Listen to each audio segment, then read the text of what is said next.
Hi everyone, it's Adam with Milo's Restoration, and today I've got a video for you about flipping this desk. I think it's a desk and not a vanity without the mirror, just because of the way it looks. But yeah, I'm going to do like a high gloss lacquer on this, and it's going to be a pigmented lacquer. So I'm going to have to, get everything really clean first. That's what I'm doing now, just using a scrub brush and some crud cutter. And I'll use a microfiber for the flat surfaces and just rinse it well with water.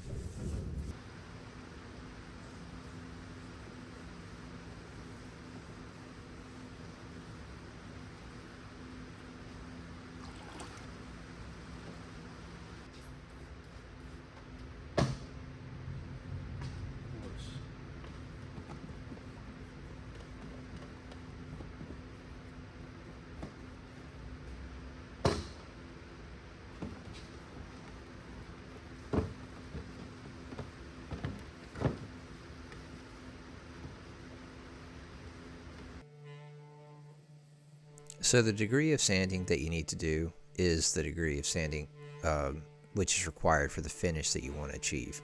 So this finish is going to be a glossy finish, and obviously that would logically you would think that that would entail a lot more prep work, and it kind of does in the sense that you need to sand the surface back flat, and you can really do it one of two ways. I've seen people spray like a high build primer and then they sand the primer back flat and then fill and then spray another coat primer and etc etc. Or you can do what I do, which is I usually sand back really aggressively on my first coat, and I'll actually cut into the wood and the finish in some areas, and it'll look kind of messy, but that's just really to get a flat surface, and then I'll start to build from there, and I just think it makes your job a little bit easier.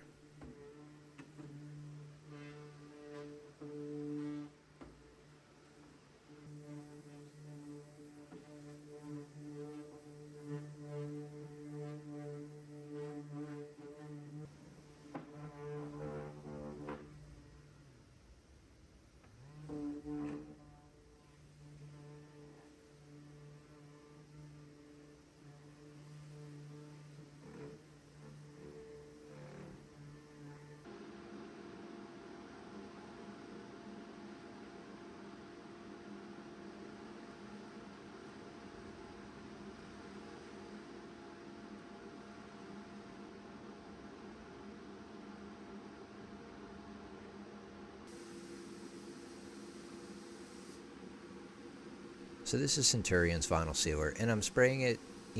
I obviously I don't use a whole lot of Centurion products anymore, but I do like their vinyl sealer. I think it's really good, and it's kind of one of the ones that's become known for refinishing type projects, and I think it definitely does really well for that. It's low VOC, so that means that logically it's probably more solids and not going to be as likely to lift the previous coating. That's definitely something you got to think about when you're spraying a hot lacquer product over a previous finish. And with most of these kind of mid-century or antique finishes, I think that there's really not too much to worry about, in the sense that as long as it's a factory finish, it's probably going to be something that's pretty sturdy. It's probably going to be a conversion varnish or something like that. But yeah, you just need to be careful and do your research and make your own decision about it. But I like to use this as my base, and then I'll spray my next coat of like whatever color I'm going to use. I'll use a pigmented vinyl sealer, and then I'll put a clear over that. There's different ways of doing it. You can spray a lacquer over it. You could spray, conversion varnish or whatever you want. But that's just kind of the way that I've found to do things.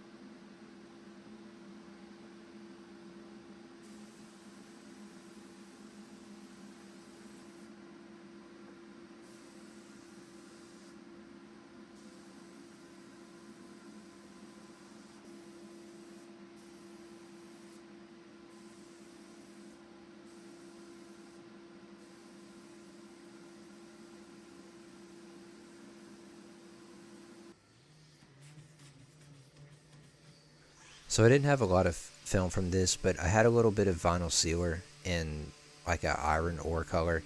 I use a lot of vinyl sealer, and I use a lot of lacquer, and I use just a lot of products like that.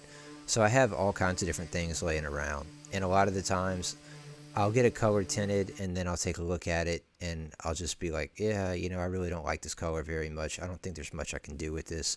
So what I'll do is I'll just use that underneath one of the other colors to kind of get some build and to start the project off with, and then I'll just, it'll get covered up.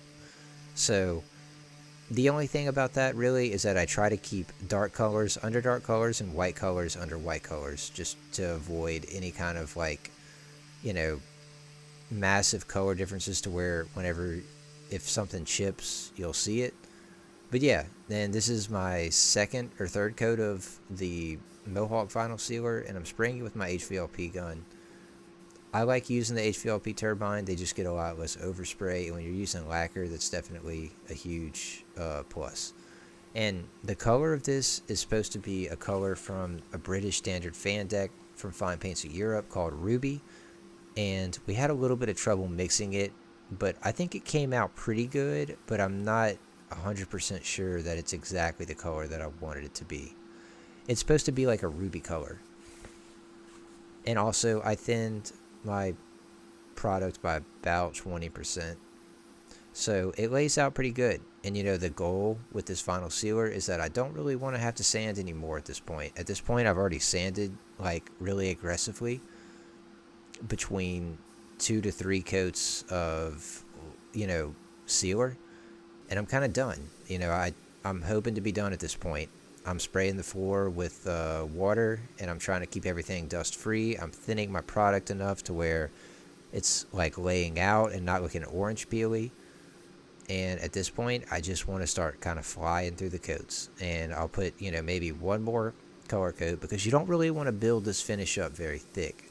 It's not like a paint. It's not a very thick finish. But yeah, I'll make sure that I get good color coverage, and then I want to move on to spraying my clear.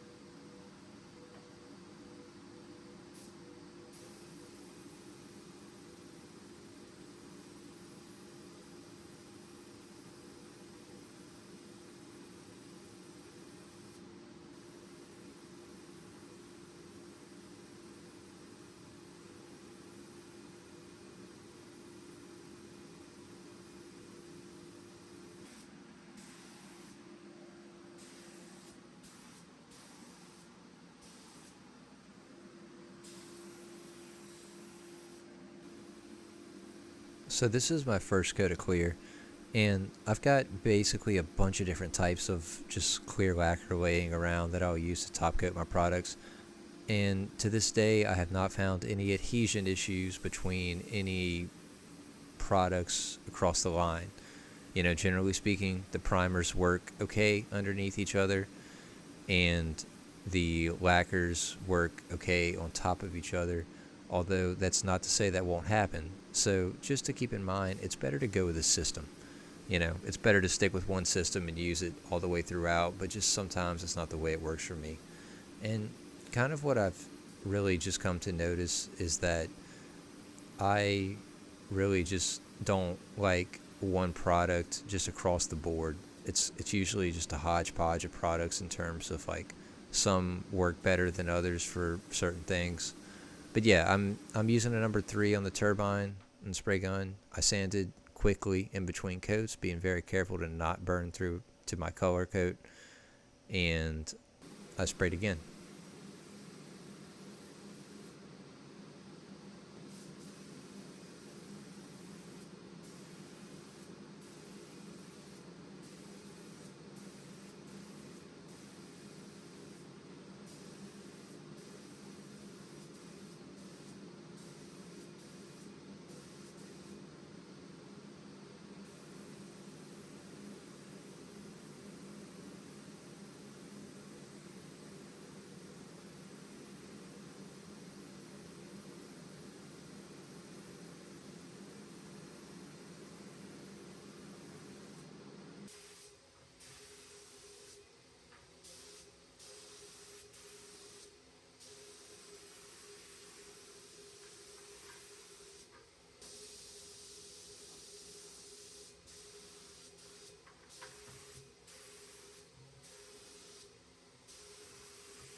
So I had a little bit of issue. I had some blushing with these drawers because it was just super humid today, and I ended up just spraying a coat of blush retarder and then finished my lacquer.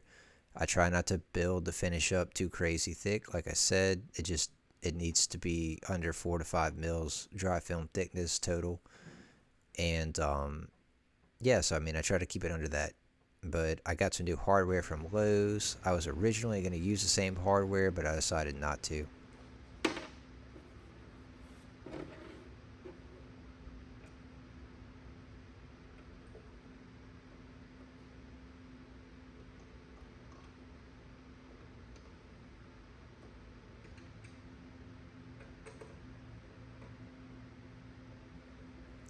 Yeah, so that's it. You know, really, that's all there is to this kind of piece. And I hope that the finish is, really what I wanted it to be. I think it came out pretty well. And I think that a lot of people will like this. It look great in a girl's room or just like a little accent piece. So thanks for watching, and please subscribe if you like this kind of content.